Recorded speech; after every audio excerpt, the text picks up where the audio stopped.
Nick Reiner, son of Hollywood icon Rob Reiner, has been taken into custody after both of his parents were found dead in their home last night. CNN's Josh Campbell is in Los Angeles. Josh, I know you've been talking to sources. What are you learning about this arrest?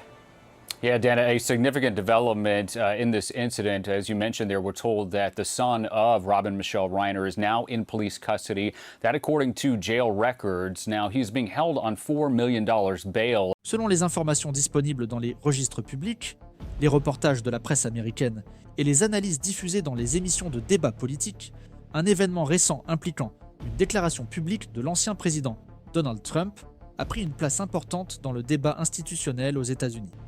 Cet épisode est lié à une publication de Trump après la mort violente du cinéaste et activiste politique Rob Reiner et de son épouse. Un fait qui, bien qu'il trouve son origine dans un événement de nature criminelle et familiale, a fini par être intégré au débat politique en raison du langage utilisé et de la position institutionnelle de celui qui l'a prononcé. Pour comprendre la portée de cette discussion, il était nécessaire de séparer soigneusement les faits confirmés, le contexte institutionnel dans lequel ils s'inscrivent et les interprétations qui font l'objet d'un débat public. Selon les informations divulguées par les autorités policières et confirmées par différents médias, Rob Reiner et son épouse ont été tués lors d'un épisode de violence domestique survenu à leur domicile. Les enquêtes préliminaires ont indiqué que le principal suspect du crime serait le fils du couple, décrit dans les registres publics comme une personne ayant des antécédents de problèmes personnels, notamment liés à la santé mentale et à la consommation de substances. À ce jour, selon les informations officiellement disponibles, aucun indice ne permet de conclure à une motivation politique du crime, ni aucun élément ne permet de relier directement l'incident à des différends idéologiques ou à des conflits publics impliquant la victime. Comme dans toute enquête de cette nature, l'affaire reste à l'examen des autorités compétentes, et son dénouement dépend des investigations techniques encore en cours. Dans le contexte de cette couverture initiale, Donald Trump a publié un message sur ses réseaux sociaux commentant la mort de Rob Reiner. Le texte associait l'événement aux critiques politiques formulées par Reiner à l'encontre de Trump lui-même au cours des dernières années, utilisant l'expression connue sous le nom de Trump dérangement syndrome pour caractériser ses critiques.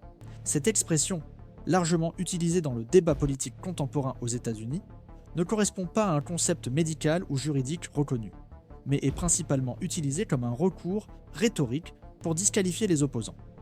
La publication ne présentait aucune preuve factuelle étayant un lien de causalité entre les positions politiques de Reiner et le crime commis, ce qui a conduit une partie de la presse et des analystes à remettre en question le fondement factuel de l'association suggérée. La répercussion de la publication s'est amplifiée lorsque le sujet a été abordé dans un épisode récent de l'émission Piers Morgan Uncensored, diffusée à l'échelle internationale. L'émission, qui se caractérise par des débats en direct avec des invités de différentes orientations idéologiques, a consacré une partie importante de son édition à l'analyse du message de Trump et aux réactions qu'il a suscitées. Piers Morgan, présentateur de l'émission, a souligné que les déclarations faites par des personnalités politiques de premier plan après des morts violentes sont généralement évaluées à la lumière d'attentes institutionnelles tacites, liées à la sobriété, à l'empathie publique et à la retenue rhétorique, même si ces attentes ne sont pas formalisées dans des normes juridiques. Au cours du débat télévisé, différents participants ont présenté des interprétations divergentes de la signification institutionnelle de la publication. Certains analystes ont souligné que bien que Trump n'occupe actuellement aucun poste électif, son statut d'ancien président et de figure centrale de la scène politique américaine confère à ses déclarations un poids particulier. Dans cette perspective, les déclarations publiques de Trump continuent d'être interprétées par le public et les médias comme des expressions associées, même indirectement, à l'institution présidentielle, ce qui amplifie l'attention portée à leur contenu et au moment de leur diffusion. D'autres commentateurs ont souligné que le style de communication de Trump est largement connu et documenté depuis avant sa présidence, caractérisé par un langage conflictuel, la personnalisation des conflits et l'utilisation fréquente des réseaux sociaux comme principal canal de communication politique. Selon cette interprétation, le message ne représenterait pas une rupture inattendue avec les normes institutionnelles, mais la continuité d'une stratégie discursive observée depuis des années, ce qui déplace le débat du domaine de l'exceptionnel vers celui de la prévisibilité historique. L'émission a également intégré des comparaisons avec des épisodes antérieurs impliquant des réactions publiques à la mort de personnalités associées au débat politique. Elle a notamment mentionné le cas de Charlie Kirk, dont la mort avait suscité des manifestations controversées sur les réseaux sociaux et des critiques généralisées à l'égard de commentaires jugés inappropriés. L'évocation de cet épisode a servi de point de départ pour discuter de la cohérence des critères utilisés pour juger les réactions publiques aux tragédies, soulevant des questions sur les éventuelles asymétries dans l'évaluation des comportements en fonction de l'alignement politique des personnes impliquées. À ce stade, le débat a commencé à explorer la différence entre les manifestations des citoyens ordinaires sur les réseaux sociaux et les déclarations faites par des dirigeants politiques bénéficiant d'une large visibilité nationale. Certains analystes ont fait valoir que l'asymétrie de pouvoir et de portée justifie des normes d'évaluation différentes, car les déclarations des figures centrales du système politique ont tendance à avoir un impact institutionnel plus important. D'autres participants ont fait remarquer que, dans un environnement fortement polarisé, cette distinction n'est pas toujours acceptée de manière consensuelle, ce qui conduit différents segments du public à relativiser ou à renforcer les critiques en fonction de leurs préférences politiques. La discussion a également fait référence à des précédents historiques dans lesquels des présidents ou anciens présidents des États-Unis ont été critiqués pour des commentaires jugés inappropriés après le décès de personnalités publiques. Des cas impliquant des personnalités telles que John McCain et Colin Powell ont été cités comme exemples de situations dans lesquelles les réactions présidentielles ont suscité des débats similaires sur la décence institutionnelle et l'empathie publique. Ces précédents ont été utilisés pour replacer l'épisode actuel dans le contexte plus large d'une tradition de discussion sur les normes informelles qui régissent le comportement attendu des dirigeants nationaux. À partir de cet ensemble d'éléments, l'épisode a été traité, dans le débat public, comme un exemple supplémentaire des tensions récurrentes entre la liberté d'expression individuelle et la responsabilité institutionnelle dans le système politique américain. Les analystes observent que, bien qu'il n'existe pas de sanctions formelles associées à ce type de manifestation, la manière dont les dirigeants politiques communiquent en cas de tragédie peut influencer les perceptions de la légitimité, du respect des institutions et des normes de coexistence démocratique. Dans le même temps, il n'y a pas de consensus sur les effets de cet épisode spécifique. Une partie des analystes considère que la controverse s'inscrit dans un flux continu de débats impliquant Donald Trump, sans nécessairement produire d'impact institutionnel mesurable. D'autres suggèrent que la récurrence d'épisodes similaires peut, au fil du temps, contribuer à des ajustements progressifs des attentes du public concernant le comportement des personnalités politiques de premier plan. Dans les deux cas, la question reste ouverte, dépendant des développements futurs et de l'évolution du débat public. Ainsi, l'événement analysé ne se présente pas comme un événement isolé ou concluant, mais comme faisant partie d'un processus plus large de discussion sur le langage politique, la responsabilité publique et les normes institutionnelles aux États-Unis. La compréhension de ce processus exige une analyse prudente, une attention particulière aux faits confirmés, et une volonté de reconnaître l'existence d'interprétations contradictoires sans anticiper les résultats ni attribuer de signification définitive à un débat qui se poursuit. La poursuite du débat autour de cet épisode a conduit les analystes et les commentateurs à approfondir la discussion sur la manière dont les événements de cette nature s'inscrivent dans le fonctionnement institutionnel et communicationnel du système politique américain. Selon des évaluations récurrentes dans la littérature sur les sciences politiques et la communication publique, les épisodes impliquant des déclarations controversées de personnalités centrales ont tendance à être interprétés non seulement en fonction de leur contenu immédiat, mais aussi en fonction de l'historique des comportements, de la position institutionnelle de l'émetteur et de l'environnement politique dans lequel le message circule. En ce sens, le message attribué à Donald Trump a été analysé comme faisant partie d'un ensemble plus large de pratiques discursives qui caractérisent la politique américaine contemporaine. D'un point de vue institutionnel, la présidence des États-Unis est souvent décrite comme une fonction qui combine l'autorité formelle et un rôle de représentation nationale.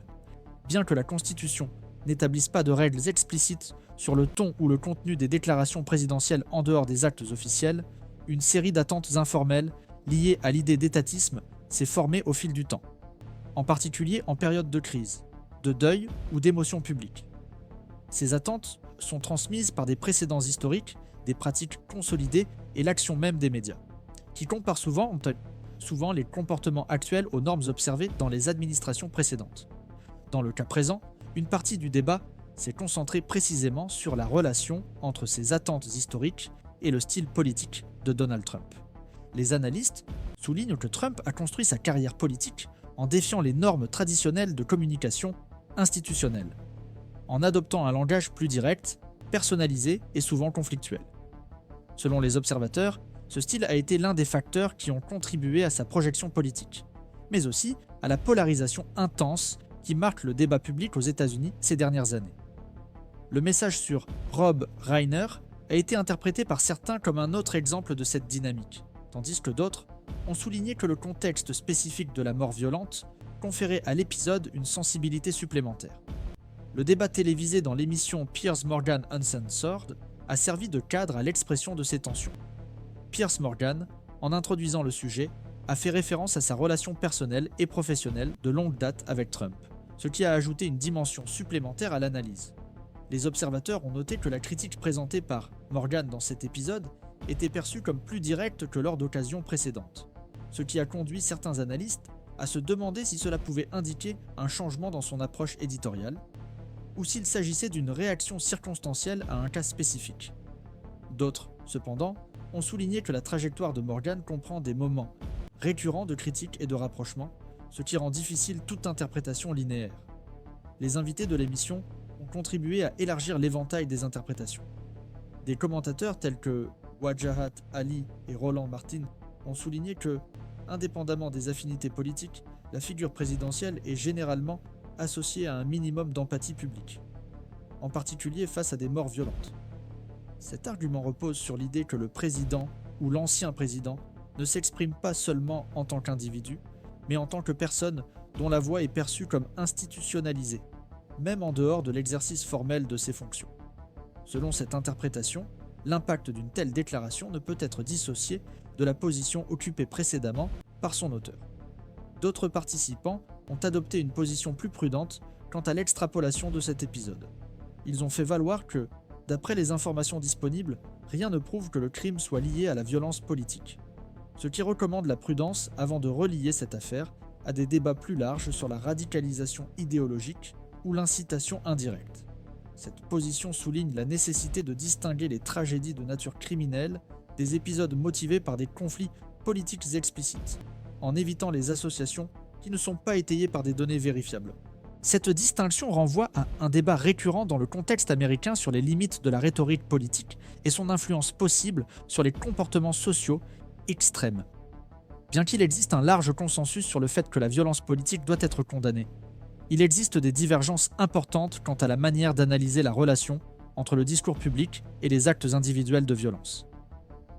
Dans l'épisode en question, l'absence d'éléments indiquant une motivation politique directe a renforcé la prudence adoptée par la presse et les analystes pour caractériser l'affaire. Un autre aspect discuté a été la réaction de différents segments du spectre politique à la publication de Trump. Selon les observations faites pendant l'émission, il y a eu des manifestations publiques, tant de condamnation que de défense du message, reflétant la fragmentation du débat politique.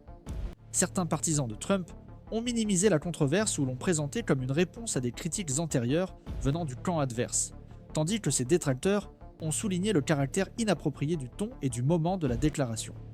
Cette polarisation des réactions est souvent citée par les analystes comme une caractéristique centrale du climat politique actuel aux États-Unis.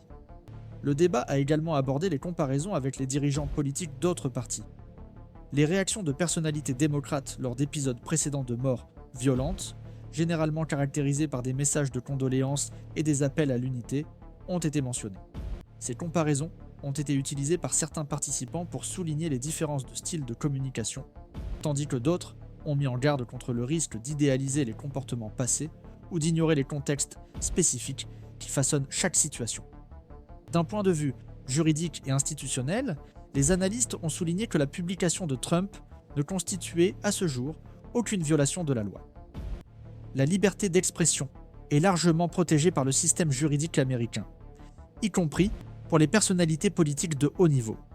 Ainsi, le débat se situe principalement dans le domaine normatif et concerne les attentes sociales, les normes de comportement et les évaluations morales, plutôt que dans le domaine des sanctions formelles ou de la responsabilité juridique. La place centrale, occupée par cet épisode dans le débat public, a également été liée au rôle des plateformes numériques dans la politique contemporaine.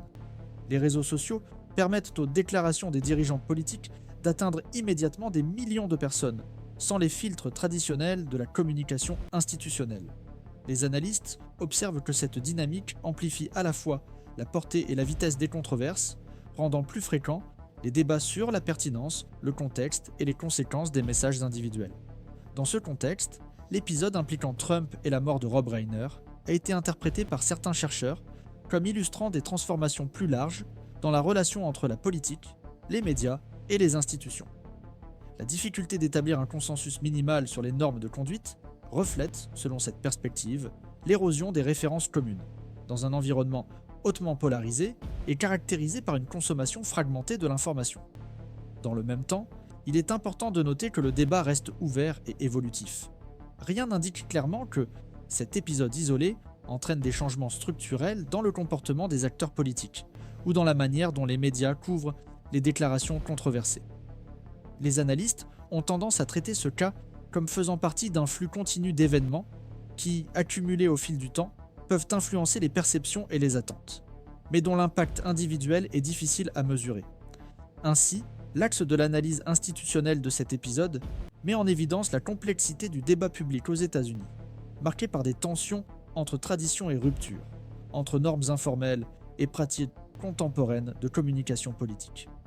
La controverse autour du message de Trump ne se limite pas à elle-même, mais s'inscrit dans des discussions plus larges sur le leadership, la responsabilité et le rôle du langage dans la vie politique démocratique, sans qu'il y ait, à ce jour, de conclusion définitive ou consensuelle.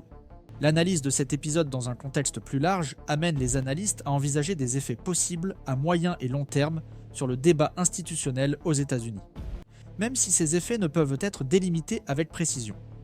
Les spécialistes en sciences politiques et en communication publique observent que les événements de ce type servent souvent à mettre en évidence les normes informelles qui régissent la pratique politique, en particulier dans les démocraties caractérisées par une personnalisation intense du leadership et des niveaux élevés de polarisation. À ce stade de la réflexion, l'intérêt s'éloigne du contenu immédiat de la manifestation et se concentre sur les significations et les impacts interprétatifs qu'elle peut produire de manière cumulative au fil du temps.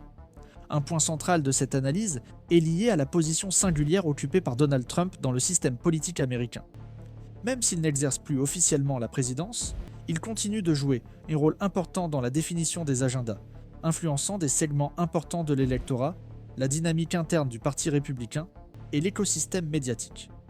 Les analystes soulignent que cette condition ambivalente, située entre le champ institutionnel et extra-institutionnel, crée des incertitudes quant aux paramètres de comportement qui devraient guider ces déclarations publiques. Alors que certains soutiennent que les anciens présidents restent associés à des attentes élevées en matière de conduite, d'autres affirment qu'une fois hors fonction, ces attentes deviennent moins claires et dépendent davantage de jugements contextuels. Cette ambiguïté se reflète clairement dans la façon dont cet épisode a été perçu par différents publics. Pour certains groupes, la controverse réaffirme des perceptions déjà bien établies sur le style politique de Trump et son rapport aux normes traditionnelles de sobriété et d'empathie institutionnelle. Pour d'autres, cet épisode est interprété comme un nouvel exemple de critique jugée inégale ou excessive, dans un contexte de confrontation permanente. Les analystes soulignent que, dans des contextes de polarisation marqués, les épisodes de cette nature ont tendance à renforcer les convictions préexistantes, plutôt qu'à encourager des révisions significatives des positions. Un autre élément pertinent de l'analyse institutionnelle concerne le rôle des médias en tant qu'espace de médiation et de cadrage de ces controverses. Les émissions débats, telles que Piers Morgan Uncensored, se situent dans une zone intermédiaire entre le journalisme d'information et le commentaire d'opinion, ce qui leur confère la capacité d'amplifier certains thèmes et d'influencer la façon dont ils sont perçus par le public. La décision d'accorder une attention particulière à cet épisode indique qu'il a été jugé pertinent pour le débat public, sans que cela implique nécessairement un consensus éditorial ou une uniformité d'interprétation entre les participants. La réaction de Piers Morgan, en particulier, a également suscité un intérêt analytique, non seulement en raison du contenu de ses observations, mais aussi en raison de l'historique de sa relation avec Trump. Les observateurs soulignent que la coexistence entre proximité personnelle et attitude critique illustre les dilemmes plus larges auxquels sont confrontés les journalistes et les commentateurs qui entretiennent des liens avec des personnalités politiques très influentes. Ce type de situation relance les discussions récurrentes sur l'indépendance éditoriale, la crédibilité professionnelle et les limites entre l'analyse journalistique et les relations personnelles, thèmes centraux dans le débat sur l'éthique dans la communication publique. Cet épisode a également ravivé les réflexions sur la signification symbolique de la présidence et sur la manière dont cette signification est réinterprétée dans les contextes contemporains.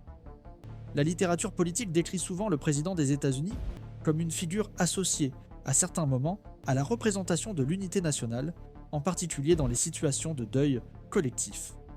Bien que cette attente ne soit pas formalisée dans des normes juridiques, elle s'est construite historiquement à partir de pratiques répétées et d'attentes sociales largement répandues.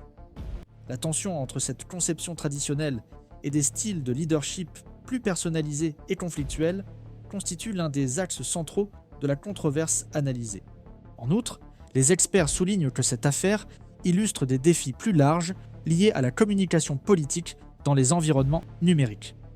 Les plateformes de réseaux sociaux permettent des manifestations immédiates, sans médiation institutionnelle ou éditoriale, élargissant à la fois la portée de l'expression et le potentiel de controverse. Dans ce contexte, la distinction entre discours privé et discours institutionnel devient de moins en moins claire, en particulier lorsqu'il s'agit d'acteurs très en vue. L'épisode impliquant Trump est souvent cité comme exemple de cette transformation structurelle dans la manière dont la politique est communiquée et débattue. Il existe également une dimension comparative dans le débat, bien qu'elle soit explorée avec prudence. Certains chercheurs observent que les dirigeants politiques d'autres démocraties sont confrontés à des controverses similaires lorsqu'ils remettent en cause les normes traditionnelles de conduite, suggérant que le phénomène ne se limite pas aux États-Unis. Cependant, la position centrale du système politique américain sur la scène internationale confère à ces épisodes une plus grande visibilité et un plus grand retentissement, amplifiant l'examen minutieux et intensifiant la portée des discussions. D'un point de vue institutionnel plus restreint, rien n'indique que cet épisode ait déclenché des mécanismes formels de responsabilisation ou des changements normatifs. Aucune enquête, sanction ou initiative législative directement liée à cette manifestation n'a été annoncée. Cette donnée renforce l'interprétation selon laquelle les effets de l'affaire se concentrent principalement sur le plan discursif, influencent les récits, les perceptions et les débats publics, sans produire de conséquences juridiques immédiates. Néanmoins, les analystes soulignent que l'accumulation d'épisodes similaires peut, au fil du temps, contribuer à des changements progressifs. Ces changements peuvent impliquer des ajustements des attentes sociales, des transformations dans les cadres médiatiques, ou des modifications dans la manière dont les partis politiques évaluent les coûts et les avantages de certains styles de communication. Ces processus ont toutefois tendance à être lents, non linéaires et dépendants de multiples facteurs contextuels. La controverse soulève également des réflexions sur la capacité des institutions démocratiques à absorber les conflits et les tensions sans recourir à des réponses formelles ou coercitives. L'absence de réaction institutionnelle directe peut être interprétée à la fois comme un signe de résilience du système, capable d'accueillir une grande diversité d'expressions, et comme une indication des difficultés à établir des normes communes dans un environnement politique très fragmenté. En résumé, l'analyse montre que l'épisode lié à la déclaration de Donald Trump après la mort de Rob Reiner doit être compris comme s'inscrivant dans un contexte plus large, de disputes autour du leadership, du langage politique et de la responsabilité publique aux États-Unis. Sans offrir de conclusion définitive, ce cas permet d'observer les tensions entre continuité et transformation, entre normes informelles consolidées et pratiques émergentes de communication politique. Sa signification finale reste ouverte et dépendra à la fois des événements futurs et de la manière dont les différents acteurs continueront à interpréter et à cadrer des épisodes similaires dans le débat public.